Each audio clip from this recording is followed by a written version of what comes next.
Idea number 9 from Stoicism. As you think, so you become. This idea means that once you truly believe in something, it then starts to happen. And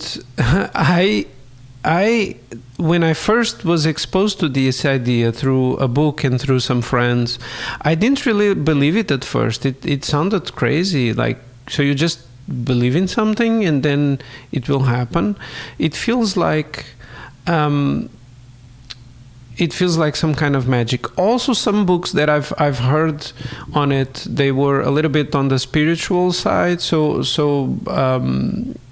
I didn't heard an explanation at the time that was convincing enough.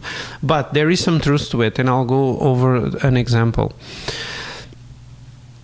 I haven't really heard it explained this way, but this way makes sense to me why this is actually, there's some truth in it.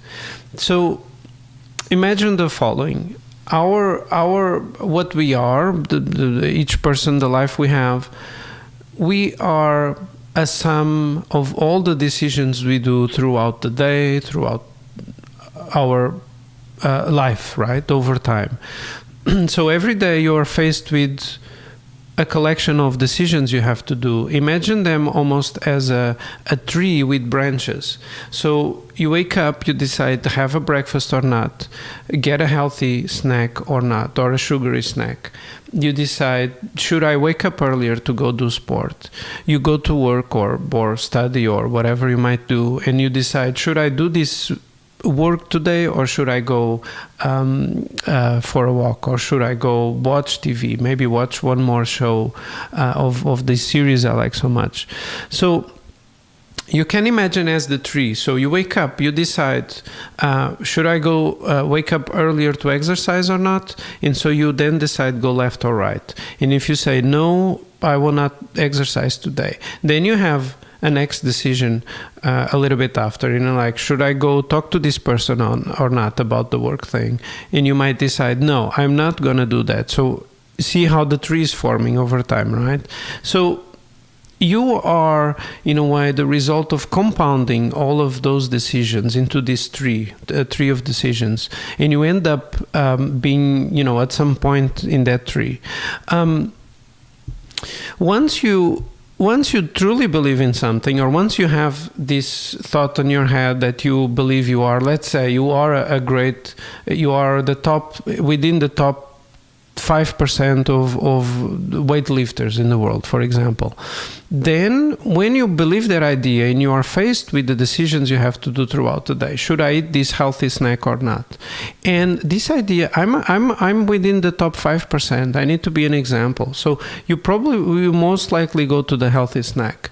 Should I wake up earlier to do sport? And again, if you really believe in this idea, you are in the top 5%, like, a person that is the top 5%, he exercises every day, or he has a good program to exercise, things like that. So see how what you believe actually ends up influencing you, what you do throughout the day. That's how I found as a way that what you believe does influence you truly. So it follows from that there is a danger in making up negative stories. So that's another thing that our mind does very naturally, and the Stoics call out as something to be aware of.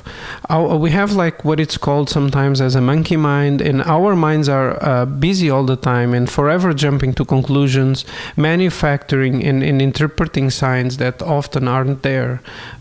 We try to guess what's going on, and we see some signs, and sometimes depends on the mood. We create stories that can go very much completely different directions depending on our mood. So Stoics say, avoid superstitiously investing in events with power or meanings that they don't have. See things for what they are. Keep your head, because there's a danger also of starting to believe things that are not there. They will actually hurt you within those decisions you have to do every day.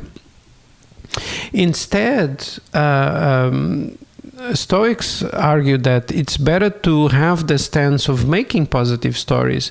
Assume instead that everything that happens to you does for some good, it has some purpose. So if you really decide to be lucky, you are lucky. And there's a different episode in this series of Stoic that I'm doing that talks about that. But all events actually contain an advantage for you if you look for it. They are opportunities for you to call out your inner strengths and do something meaningful given sometimes stressful things that happen. So avoid making negative stories and instead try to make or go for making positive stories. Believe that what happens is for a reason and that you are lucky.